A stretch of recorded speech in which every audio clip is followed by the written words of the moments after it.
Hello everyone! Welcome back to my channel. Ngayong araw na ito, mamimili naman tayo ng halaman.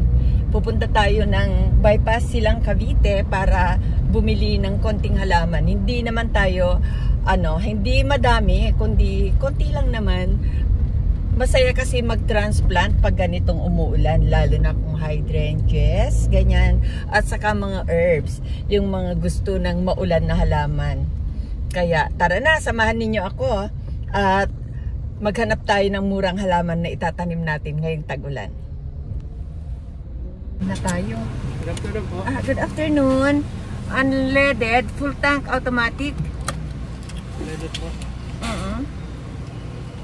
Sige po.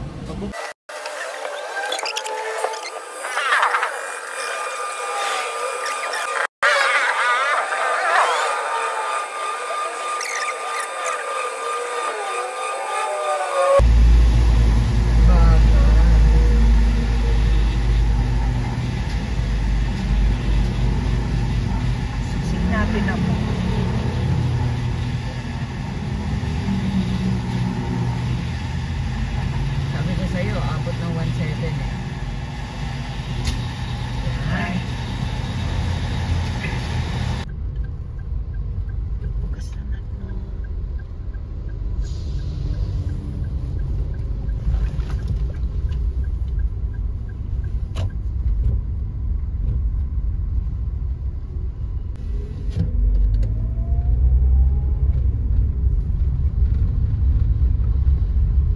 Ganda po. Siyempre po, bukas na rin lang. Dadaan tayo siyempre. Hindi lang basta halaman lang sa dyan natin. Gusto ko rin mag-pray siyempre. Magpasalamat.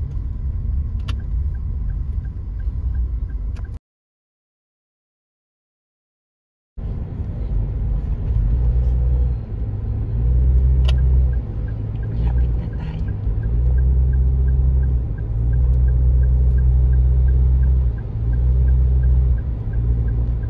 Dapat na. Ayan, dito na tayo. Sana. Ayan, dito na tayo. Paano? Kahit dito na lang po muna. Ano yung mga halaman? Paano mo ako makukuhanan? Dito na. Bukas kaya garden. Ay, ang putik ako. Paano kita isasama sa loob? Paano mo ako makukuhanan ng picture? Ganda ng sili.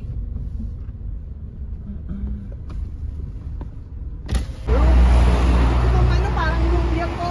Isa nga naman ang lumpia. Sige, search ko na lang. Sige ma'am, search Basta po. ang ganda rin kasi. Hindi ma'am yung edible yan ah. Oo. Iba pa po yung Kasi edible edible, yun na diba? yan. Yes Bitter po. natin. Bitter natin. Blue turnip. Yan po iba rin po. Meron din tayo ma'am yung... Ay, ito maliliit na ito na. Yan ma'am, maganda rin po yan. Kuha ako nito. Sige po. Yan. Itatanim ko sa gilid ng aming halaman. Ilan ma'am? Diyo Magkano magkano yan? Kahit bigay ko na lang ma'am po sa inyo ma'am ng 30 isa. Kasi 3 for 100 po ito. Gano'n, Opo, sige. 30 na lang. Ilan po? Tatlo lang na. Tatlo lang po. Sige po. Wala na bang kulay na puti? Ay, puti. Wala kang puti ko. Wala na. Pa-check ko na lang po ma'am. O, sige po. na. Ilan Pare pa- isa puti lang. Sige po. Tatlo ma'am bago sa puti. Mm-mm. Ano po? Pa-check. Ayan, dalawang Meron set. pa tayo. Yes po. Meron pa rin. Joe White. Ito ba yung pepper, Opo, peppermint. And then, ito naman po isang mga tayo. Java. anong kulay niya? Wala pa yung Wala pa po kayo natutulungan namin. Java. Tapos, meron din naman po. Ito naman. Kaso,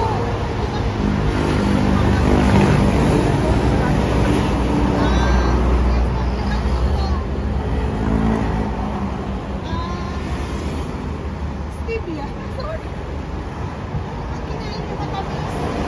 Parang sugar. Ito kami.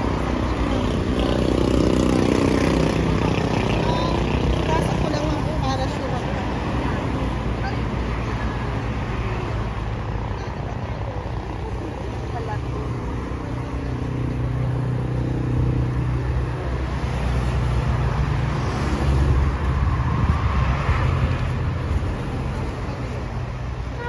Hindi na to.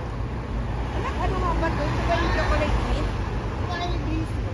Thai basil.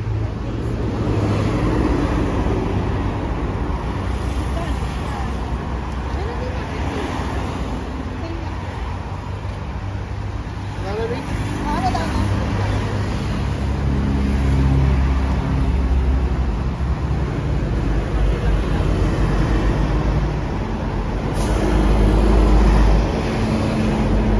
Ganda, violet. Saan? Violet yung bulaklak niya, oh. Thai basil. Ito, oh. Tapos medyo dark yung kanyang kulay. Yan. Yan, ang ganda. Kuha mo. Yan. Opo. No? Yan. Kukuha tayo. Anak, isa ako nito. Kuha po kayo.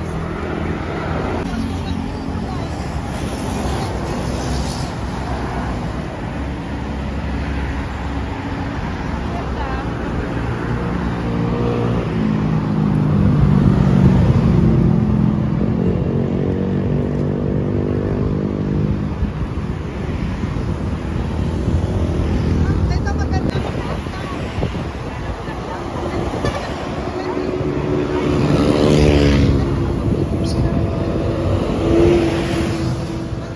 Maganda rin yung long dark. 75 lang po. Ito ma'am, ayan. Kala. Opo. Yan ma'am yung isang quality sa mga babalik ko lang.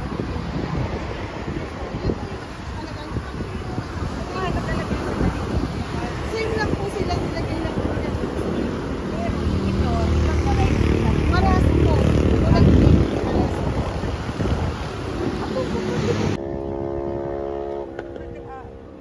Ay. Mga ano din, mga mayanas. Ito mami, may alam.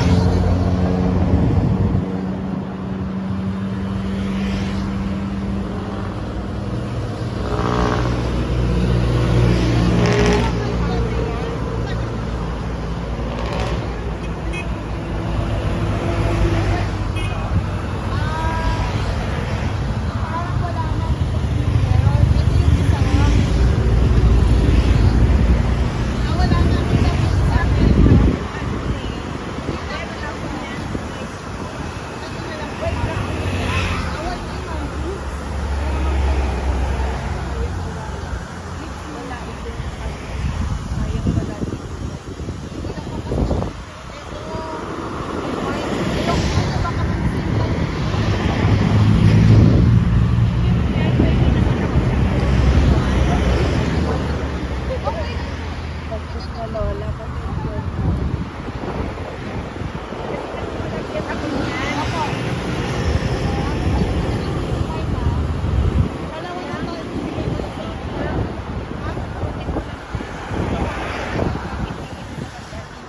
Tatanim ko lang din. Kasama pa dyan. Yan, pwede na yun na para hindi mo malamig sa...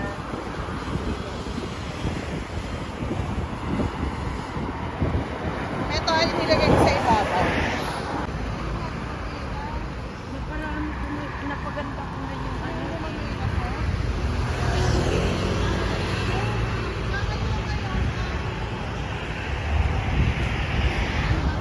Sa anak namamatay to, pagtapos magulang ka.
Rosa ma'am.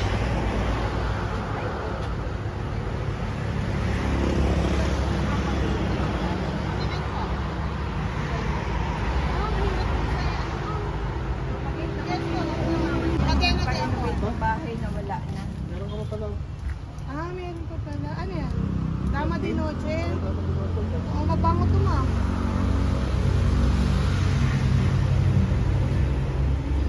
Tama, amoy mo.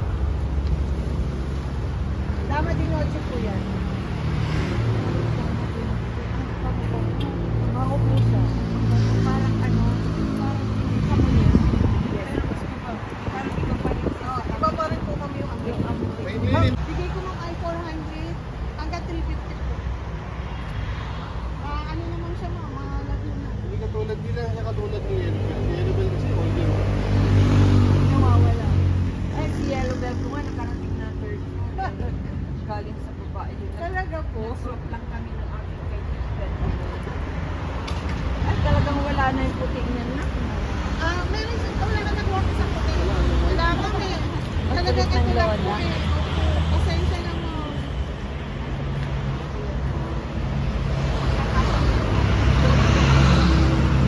Ala po, parang magkakamit tayo ng gentry yung oras ha.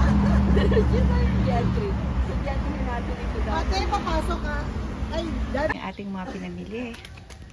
Ayan, sila. Tapos itong klaseng herbs na to, tahibo. Tapos itong isang perennial na ito na violet ang kanyang bulaklak. Napakaganda. Ito yung ating ground orchids. Tapos ang ating Vietnam rose. Ating hydrangeas. Ang ganda. Ang laki. Ang laki. Oh, ang laki. Laki niya. Tapos itong ating mga herbs. Ayan pa rin. Tapos itong napakaganda na ito. Ganda. Yung Thai basil ito. Kaya ganyan ang kanyang bulaklak. Tapos ito din, meron tayong paso. Paglilipatan natin sa kanila. So, ayan lahat. Ayun naman yung pusa na laging nangangapit bahay. Sa kapitbahay namin yan. Pero palagi siya dito sa amin. Lang tayo magtatanim kasi yung iba sa gentry yan, mga yan. Kaya bukas na natin itutuloy ang ating video. See you tomorrow! At ito na yung isa natin binili kahapon. Yung iba na iwan sa bahay sa Dasmariñas, Cavite. At ito, nandito pa rin tayo ngayon sa gentry, sa ating mini garden. At ita-transfer na natin itong aking dinala dito na tahibo herbs. Kasi kailangan na i-transfer talaga. Tingnan nyo naman ang kanyang root ball. Oh, lumabas na. Kaya kailangan na siya talaga i-transfer sa bigger pot. Okay. So ito, umpisan na natin bago pa lumakas ang ulan at makauwi na. At marami pa akong itatanim sa bahay. Gaya nga nung sabi ko, nakasama nito. Ayan. Parating na rin yung malakas na ulan na naman. Uulanin na naman tayo. Ay, naku, ang puwet ko. Nakita niyo naman sa camera. Okay. Marami na naman akong i-edit. Okay. Likod ko na naman ang nakikita. Sige naman.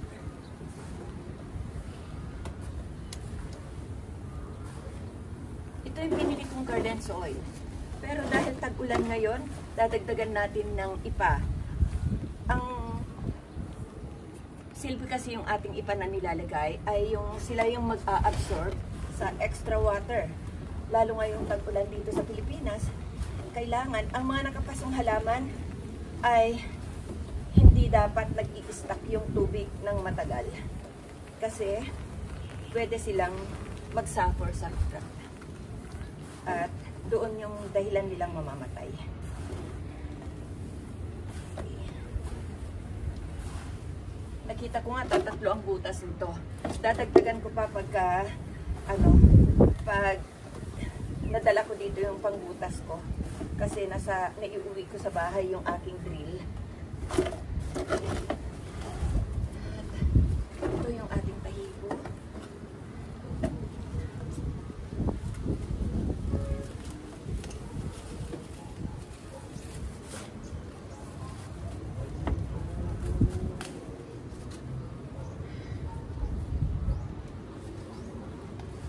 Basagin natin yung kanyang root ball para mas mag-spread sa paso na mas malaki. Dahil pag hindi natin binasag, para din natin hindi iikot-ikot lang din yung ugat at para din natin hindi i-transfer sa mas malaking paso.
Ito na yung ating mga na-transplant sa mas mga malalaking paso.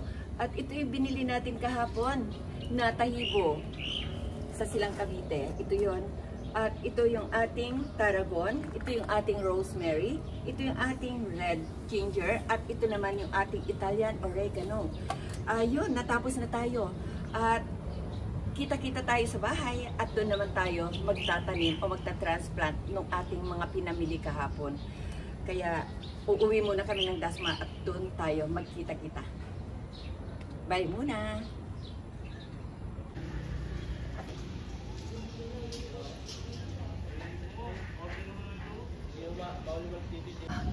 Nandito na tayo sa bahay. Ituloy na natin yung pagta-transfer sa ating mga pinamili na mga herbs. Ito gaya nito. Ito yung Thai basil ito.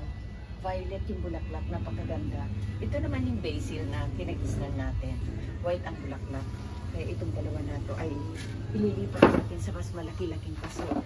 Kasi medyo matakaw sila sa lugar. Gagawa muna tayo ng garden soil o potting mix nila.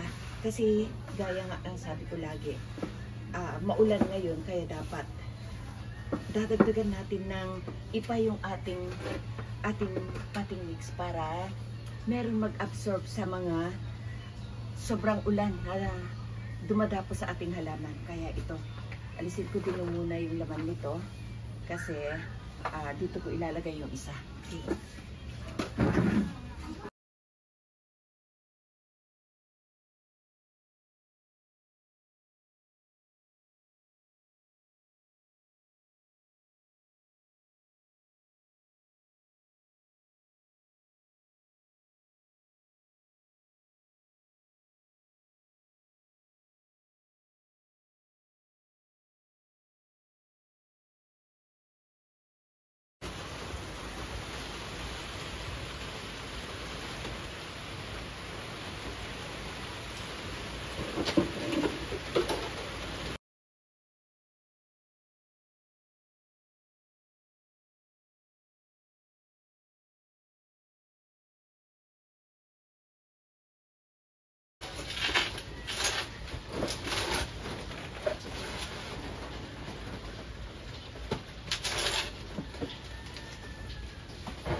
Java niya. Sa case pala nila yung mga pangalan.